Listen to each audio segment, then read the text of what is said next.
In case you haven't heard, Google Plus is now in the social media game. Google has many attempts in the past have tried to get into social media, mostly as failures or flops. They had a Google Wave, they had Google Buzz. The Google Buzz had a little traction, but never really took off like they expected.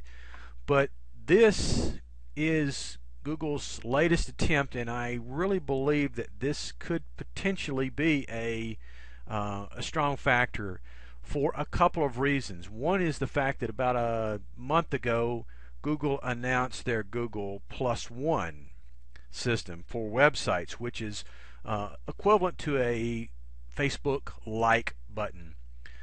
You click on a plus one, which is this little button right here.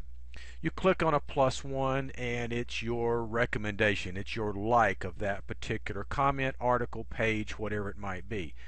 When you are logged into Google, or when anyone that's in your contact list in Gmail is logged in, they will see that you recommended that page.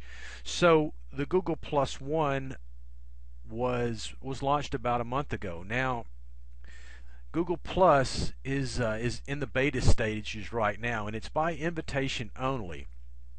And here's my take on what's going to happen with it. I firmly believe that Google has made an attempt in the past to move away from using links as a search engine factor, as a factor that they use to rank the pages in their search results.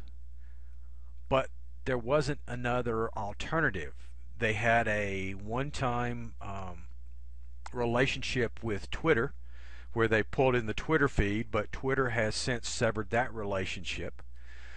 Facebook has continually blocked Google's attempts at accessing their data, but Google, in their effort to maintain their supremacy in search, wants that latest social feed, the latest news, the latest things that are happening, and they don't have a source for that. Google Plus, I really believe, is going to be that source. But here's the other thing that I think is really the underlying factor, the reason I believe that Google Plus will be a player in the social media game for businesses.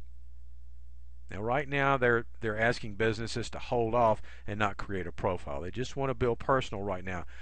The business side will come shortly, because here's what really Google, I believe, is looking for.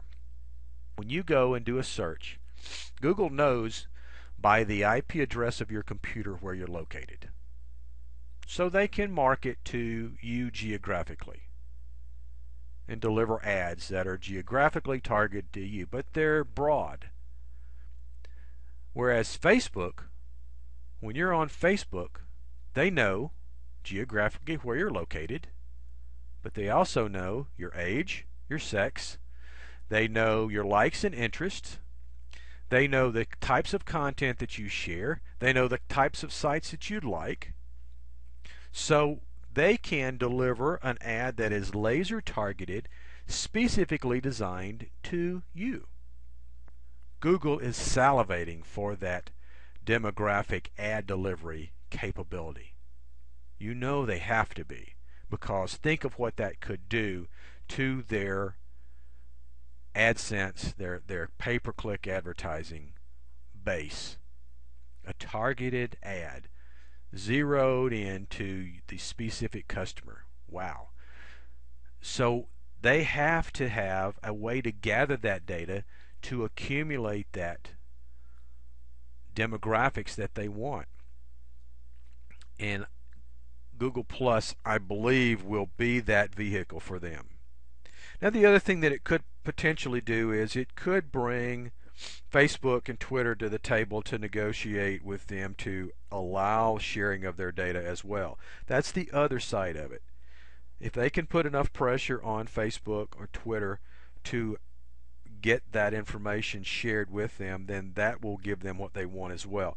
But I believe that Google Plus will be a player in the game for businesses, and I believe that within a a year from now, you will see search rankings, potentially even your Google Places, your local business search rankings, and that may be the first place you see that being affected by a business's presence in Google Plus. So that's just an introduction to my thoughts on Google Plus. I'll have some more introductions on how to use it in the subsequent videos. So just wanted to give you a brief overview, and we'll talk to you on the next video.